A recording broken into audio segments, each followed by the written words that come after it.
इस पर विचार करना।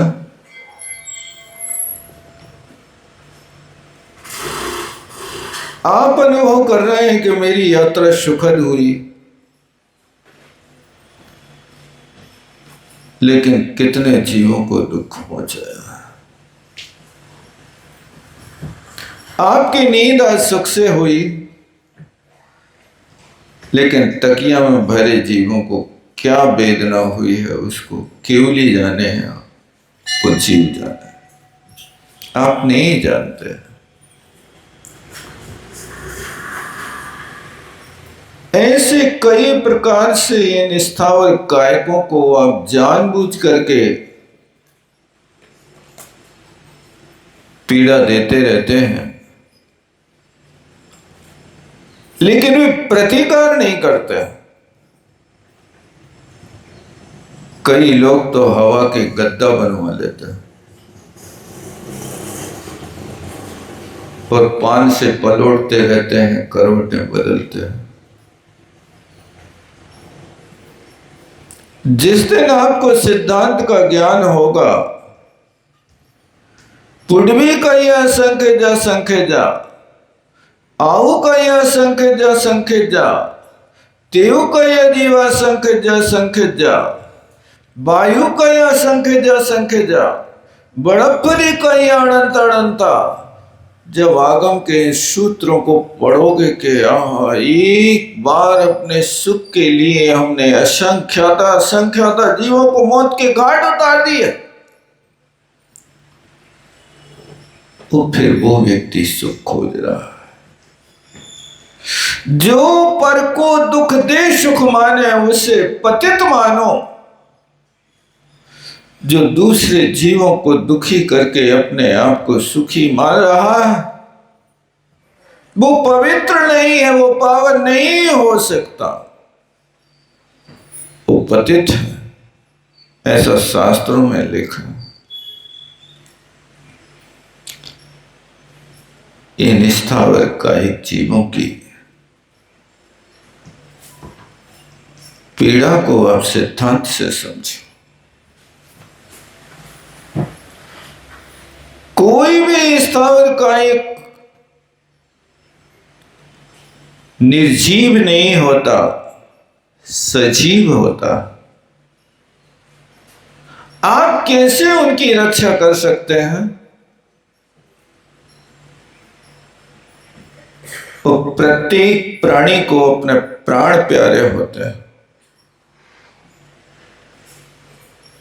कोई भी व्यक्ति नहीं चाहता कि मुझे दुख आवे। जेत वन में जीव अनंत, सुख चाहे दुख ते भयवंत। हर प्राणी दुख से डरता, सुख की हर व्यक्ति की इच्छा है। आप किसी को सुखी नहीं कर सकते, लेकिन उनको सुखी होने की भावना भा सकता है। बेसुखी हो या ना हो, लेकिन तुम जरूर सुखी हो जाओगे, क्योंकि तुम यदि भावना बा रहे हो कि सुखी रहे सब जीव जगत के, ये आपके अंदर की करुणा बोल रही है। आपकी चेतना में रहने वाली जो करुणा भाव है, वो करुणा कह रहा है कि मैं जीवों की पीड़ा को नहीं देख सकता है। परमात्मा सब सुखी हो, सब सुखी हो, कोई को कष्ट ना हो।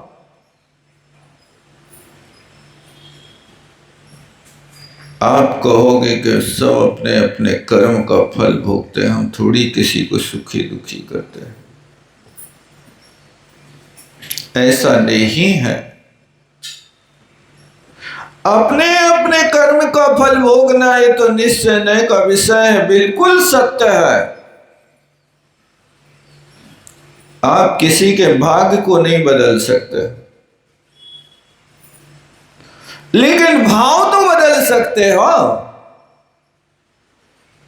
भाग्य तो उसका है, लेकिन आप चाहो तो उस सामने वाले पीड़ित व्यक्ति को कहो, भैया घबराओ नहीं, मैं हूं ना,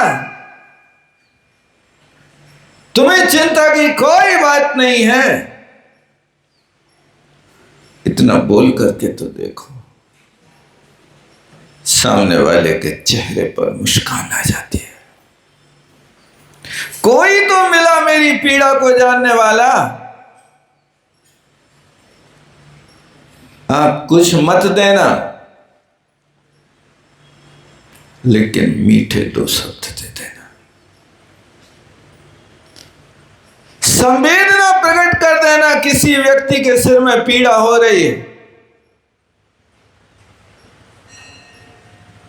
उसके पास खड़े होकर के उसके सिर पे प्रेम भरी भावना से आप एक बार हाथ फेर दो, पीड़ा दूर हो जाती है।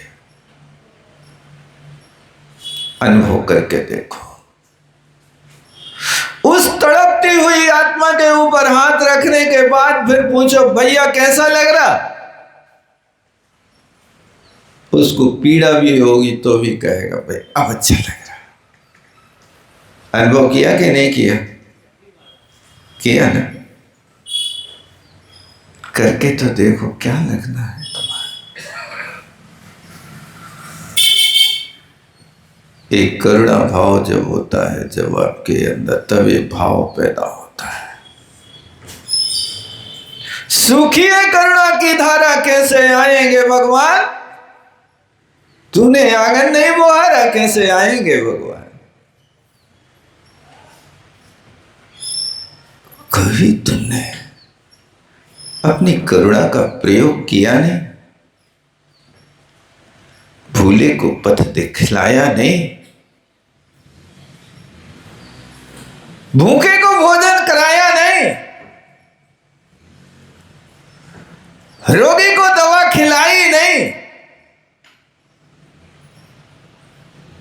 रूठे को कभी मनाया नहीं? कर्तव्य का पालन कभी किया नहीं? कैसे आएंगे भगवान? भगवान के द्वारे पर रोज टेर लगाता है, जोर जोर से चिल्लाएगा वहां भगवान के द्वारे पर, हे परमात्मा, मो गरीब की विनती सुन लीजिए भगवान। चिल्लाते ना रोज भगवान के सामने, कहते कि नहीं कहते? वो गरीब की विनती। जिनके पास करुणा नहीं होती, भगवान उनकी पुकार नहीं सुनता है। अपने अंदर की करुणा को जगा करके देखो, आंगन को बुहार करके देखो, हर राहगीर का मन ठहरने का होगा। कोशिश करो। कोई भूखा व्यक्ति है, द्वारे पर गिड़गिड़ाता है, अब क्या देते हो? आगे देखो, आगे देखो। आगे कहां जाए? आगे वाला भी कह रहा आगे देखो, तो हमने ठेका ले लोगा तुम्हें? भैया, भूखे व्यक्ति को तुम आगे टालोगे, तुम्हारे कई भाव खिंचक जाएंगे आगे, यही दशा हो गई। टालो नहीं, प्रेम से आप एक चिल्लू पानी पिला दो। अवसर पर एक चिल्लू पानी भी अमृत का काम करता है।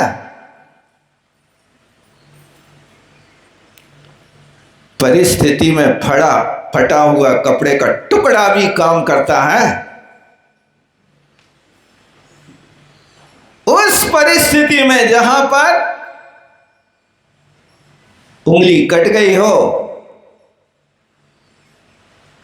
उस कटी उंगली पर फटे हुए चीथड़े से भी काम चला लिया जाता है, पट्टी बांध दी जाती है। अवसर पर हम सही विचार करने की कोशिश करो। इसलिए जहां आवश्यकता है उस स्थान पर करो। तर्क करने की कोशिश मत करो, किसी की नोक झोंक मत करो, टोका टाकी मत करो। अन्यथा दुनिया तो कहती है, चोर से कहती है चोरी करो, और साव से कहती है जागते रहो। क्या है? यही जीवन का आनंद है। करुणा होगी तो आप कष्ट सहन कर लेंगे, लेकिन किसी जीव को कष्ट में नहीं डालेंगे। जहां करुणा होगी वहां आप गर्मी की पीड़ा को सहन कर लेंगे, लेकिन आपका हाथ पंखा पर और कूलर पर नहीं जाएगा, क्योंकि उनमें भी आत्मा है।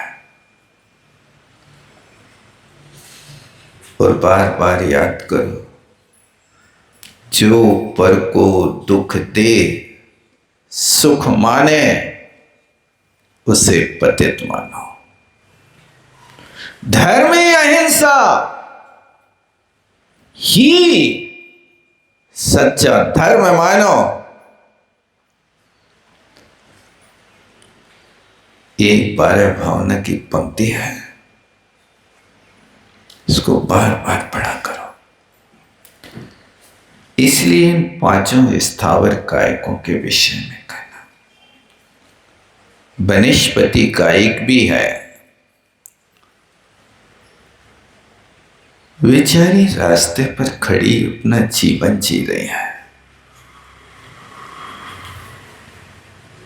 आप उस रास्ते से निकलते हो तो किसी वनस्पति का डाली का पत्ता तोड़ करके फेंक दिया, मींड मरोड़ के फेंक दिया।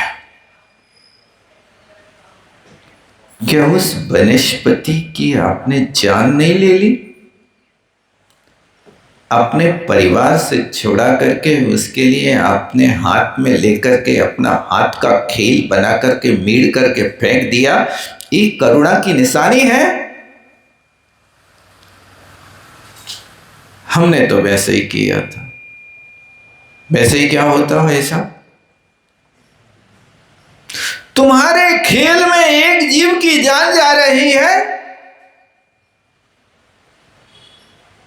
और आप यूं उड़ा रहे हो कि हमने तो वैसे ही किया था। क्या है? इसलिए किसी भी जीव का घात अपने माथ से ना हो जाए, इसकी सुरक्षा करना, इसी का नाम धर्म नीति है।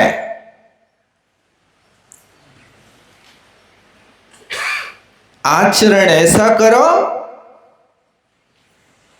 कि लोग सीखने लगे, बोलो तो ऐसा बोलो कि लोग लिखने लगे। क्या आपके मुख से ऐसे शब्द निकलते हैं कि लोगों को पेन कापी ढूंढने के लिए प्रेरित कर दें? क्या आप आचरण ऐसा करते हो? कि सामने वाला व्यक्ति भी देखे वास्तव में हमें भी ऐसा ही अनुसरण करना चाहिए। लेकिन करें क्या? असंयम का तीव्र प्रभाव होने के कारण हम नहीं कर पा रहे। भैया तुम कर रहे हो, बहुत अच्छा है। ये आचरण करना भी बहुत अच्छा है। ये आचरण भी तुम्हारी कषाय की मंदता की सूचक है। ये आचरण भी आपके लिए भैया वृत्ति का कारण है। क्या चीज है भैया वृत्ति, आप नहीं समझते हो। आपके भावों में निर्मलता नहीं होने के कारण यदि कोई व्यक्ति बड़े निर्मल भावों से संतों की भैया वृत्ति करे और अपनी वस्तु ला करके दवाई के रूप में चलाए, तो तुम जाकर के कान फूकोगे कि महाराज चौके की वस्तु नहीं चलती है, सब वहां की चलती है। ये तुम्हारी निर्मल परिणति है। सेवा करने वालों के ऊपर कुठाराघात ये उचित नहीं है। अपने दिल को अच्छी तरह से समझा करके रखो। क्या वस्तु है चौके की? भैया वृत्ति है। निस्दिन भैया वृत्त करैया, सो निश्चय वो नीर तरैया। तर्क में कभी नीर नहीं तैरते, समुद्र नहीं तैरते हैं।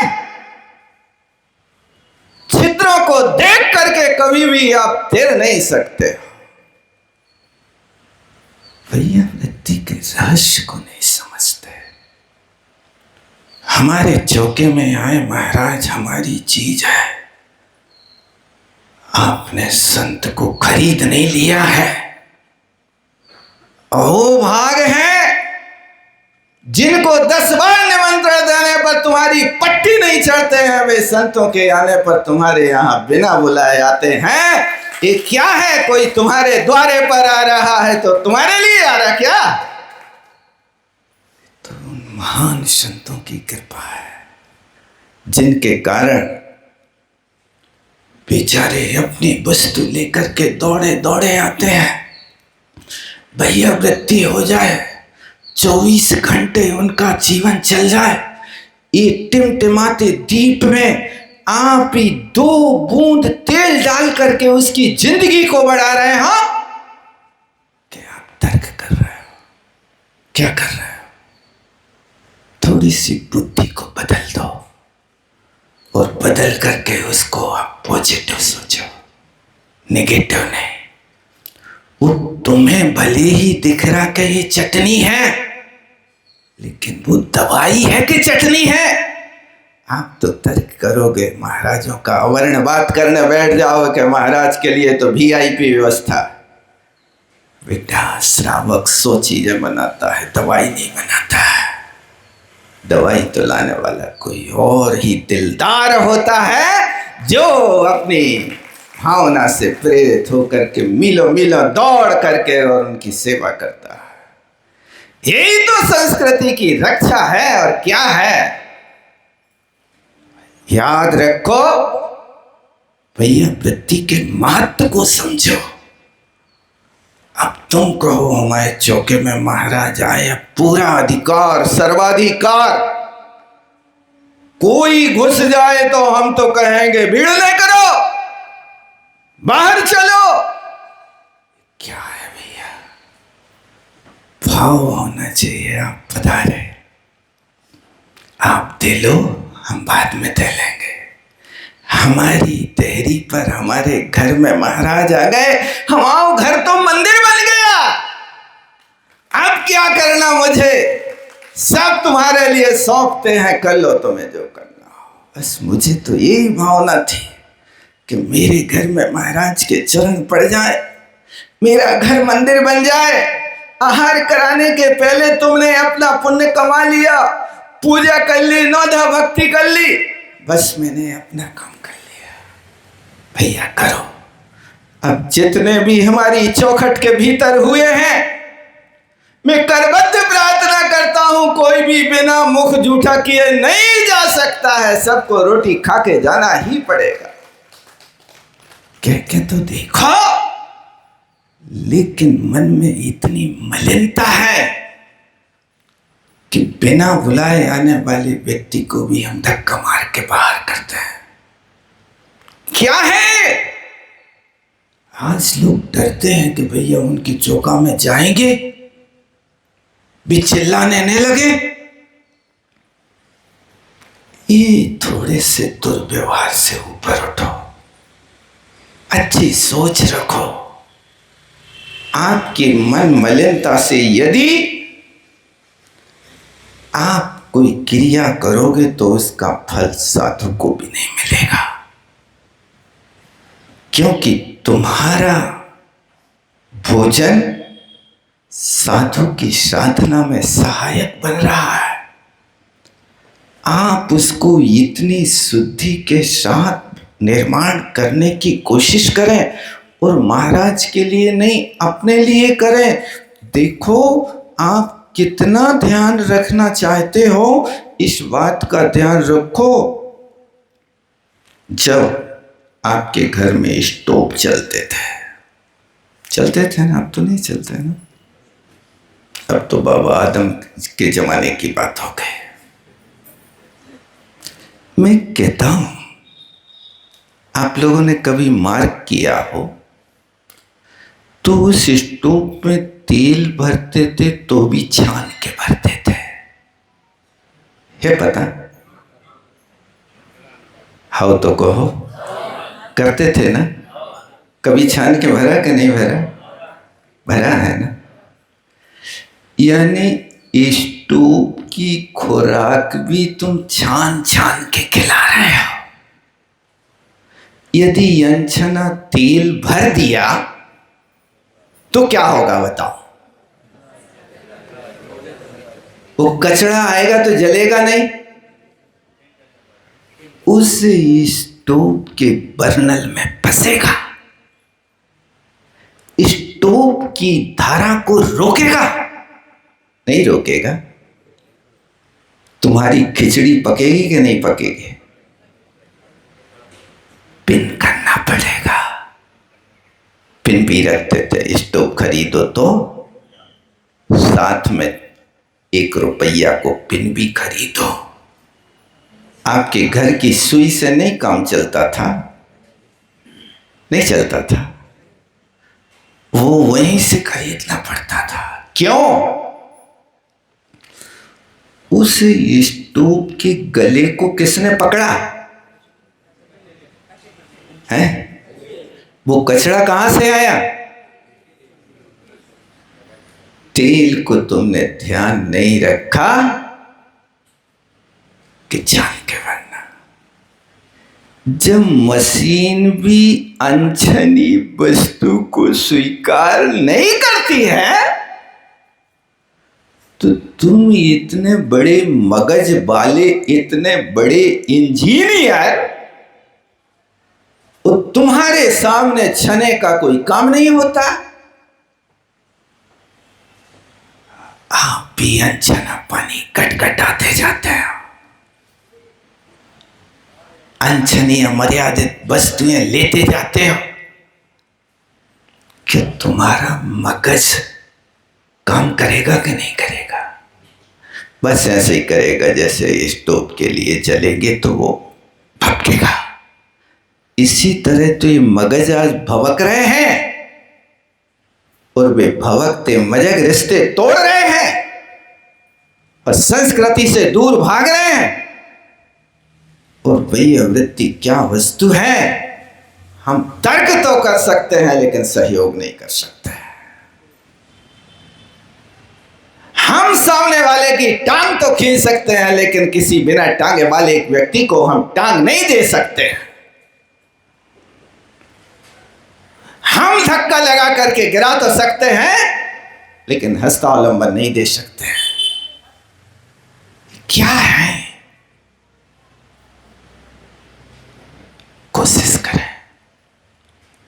अपने जीवन में थोड़ा सा परिवर्तन करने की अच्छी सोच रखें, प्रेम पूर्ण व्यवहार करें। कोई आपके दरवाजे पर आया है तो मुंह न लटकाएं, कंजूसी ना करें। आपके द्वारे पर कोई आकर के खड़ा हो गया, दरवाजा खटखटाया,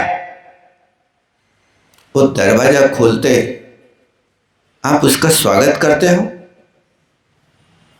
कि ये पूछते हो क्या काम है? बताओ ईमानदारी से, क्या पूछते हो? क्या आप दरवाजा खोलने के बाद सामने खड़े हुए अतिथि को नहीं कह सकते पधारिए, आपका स्वागत है? आप हम ही को बुला लेते, आपने कष्ट क्यों किया? पधारो। सबसे पहले पट खोलते ही आपके दांतों के पट खुलना चाहिए। दांतों के पट मतलब स्क्राहट दो, मुस्कान, फिर आसन दो, बैठिए।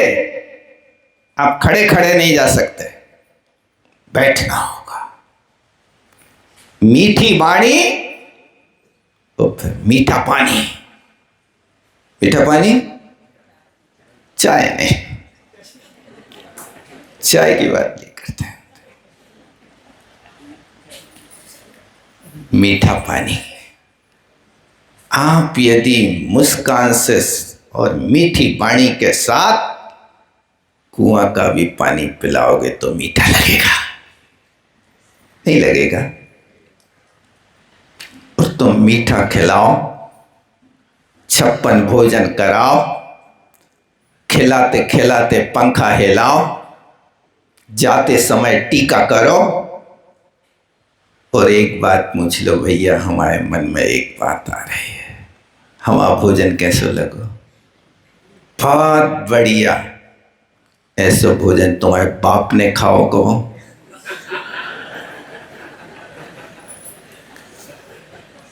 अब जितना काम तुमने किया था, आतिथ्य किया था, 56 भोजन कराए थे, अब वो व्यक्ति उस 56 भोजन को याद रखेगा कि अपने बाप की बात को याद रखेगा? क्या याद रखेगा? उसने गलत पूछा क्या? बात तो गलत नहीं है, सही पूछ रहा है। जैसा हमने अतिथि सम्मान किया है, ऐसा कभी तुम्हारे बाप ने खाया है? गलत तो नहीं है, पूछ तो रहा है। कह दो भैया कि हमारे घर में तो गरीबी थी, हमारे बाप ने तो कभी नहीं खिलाया, ऐसा तो तुम्ही ने बाप से बढ़ के खिलाया। नहीं कह सकते, तत्काल आग लगेगी। हम तुम्हारी पट्टी नहीं चढ़ेंगे। आज संकल्प करते हैं कि अपने जीवन जी रहते हुए तुम्हारी पट्टी पर नहीं चढ़ेंगे। कौन सा अपराध हो गया भाई साहब? मीठा तो दिया, मीठी वाणी नहीं दिया, अपना मीठा व्यवहार नहीं किया। ये बात पूछने की नहीं होती है, तुम्हारे बाप ने खाया, ये अपमान है, सम्मान नहीं है। आप कहिए, आपने तो मुझे कृतकृत्य कर दिया। आप हमारे घर पधारे, मेरे से जो टूटा फूटा बना, मैं आपको बिना मुख यूं ढके तो नहीं जाने देता। तुम्हारे व्यवहार आकाश की ऊंचाइयों को छूने लगते हैं। लेकिन ये कहाँ है आज के समय में? हम इतने संकुचित हृदय वाले होते जा रहे हैं, इतने संकुचित हृदय वाले होते जा रहे हैं कि बस हम दो, हमारे दो, ज्यादा हो तो धक्का दो, ज्यादा नहीं हो सकते। ये नीति तुमने कहां से सीख ली? ये बुद्धि कहां से आ गई?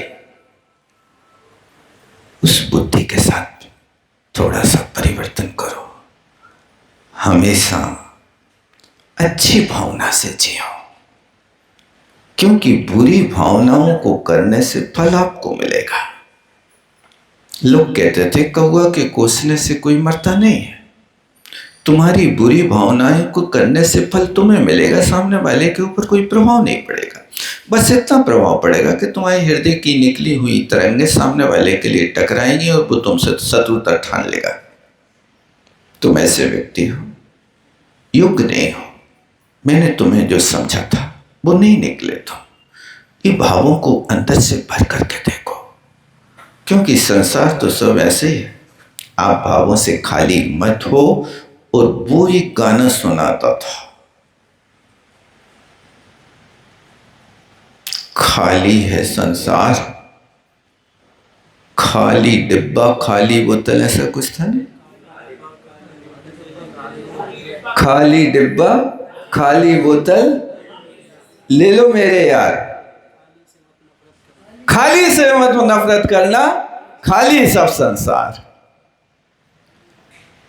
वो कई चीजें सिखा रहा था। गुटखा में भी गधा की लीद बता रहा था। देखा क्या? नहीं देखा? हम नहीं कह रहे भैया नहीं लड़वे आ जाओ। वो ऐसा कुछ गाता था, उसमें कई चीजों को उसने बताया था और बहुत पुरानी चीज थी वो। 40 साल पुरानी तो होगी ना। उस समय भी ये स्थिति थी। अब आप देख लेना कि कहीं खाली हम आज भी तो नहीं है, भावों से खाली तो नहीं है। इसलिए हर वस्तु से खाली होकर के अपने मन को पवित्र बनाने की कोशिश करो। अच्छा सोचो, अच्छा बोलो, अच्छा व्यवहार करो। द्वारे पर आए व्यक्ति से मत पूछो का काम है, पहले बैठने की कहो, पानी पिलाओ। काश उसका दिमाग गर्म हो तो पहले ठंडा कर दो, फिर इसके बाद प्रेम से कहो भाई आपकी क्या सेवा कर सकते हैं, आप पधारे हमारे घर में। ये तरीका अपनाओ तो दुनिया तुम्हारी होगी। तुम एक दिन में 100 मित्र बना सकते हो। और यदि आपने किसी से कहा कि का काम है, और द्वारे पे पट्टी टांग रखी है, कुत्तों से सावधान। अरे अब सावधानी बरतना है तो पहले बेल बजाओ, घंटी बजाओ, फिर ऊपर से देख हैं। यही करते ना। इस सारी की सारी चीजें आपके पास भौतिकता का तो प्रवेश किया, लेकिन हमारी जो भारतीय संस्कृति है उसको आपने किनारे पर कर दिया और सीख लिया हमें तुमसे का मतलब है। तुम साथ न दो तो हम काम न चले क्या? ये कभी मुख से मत बोलना, ये आपके लिए बहुत कष्टप्रद है। कोशिश करें इन 5 स्थावर कायिक जीवों के विषय में विचार करें, इनकी रक्षा का भाव करें, अपव्यय ना करें और अच्छे काम करने वालों के लिए सहयोग करें। कभी ये प्रश्न ना करें कि भाई तुम काय को आए, क्या काम है, ऐसा पूछने की अपेक्षा पहले स्वागत करें। आपके यहाँ का वेलकम आजकल उस पैरों पे पूछे जाने वाले उस लतरोंदा में लिखा जाने लगा है, वेलकम। आपको बोलने की फुर्सत नहीं है, इसलिए आपने वहाँ लिखवा के डाल दिया है कि तुम इसको लतिया के फिर भीतर प्रवेश करो। ऐसे ही है ना? क्या है ये? पढ़ी लिखी सभ्यता है कि तुम्हारा वेलकम लातों के नीचे पड़ा है? विचार करना। बोलो आचार्य गुरु विद्यासागर जी महाराज की। जावाणे के ज्ञान शेष शुझे लोकालो शो आणि मस्तक धरून सदा देथों लोक हे जिनवाणी भारती तो जपो दिलें जो तेरो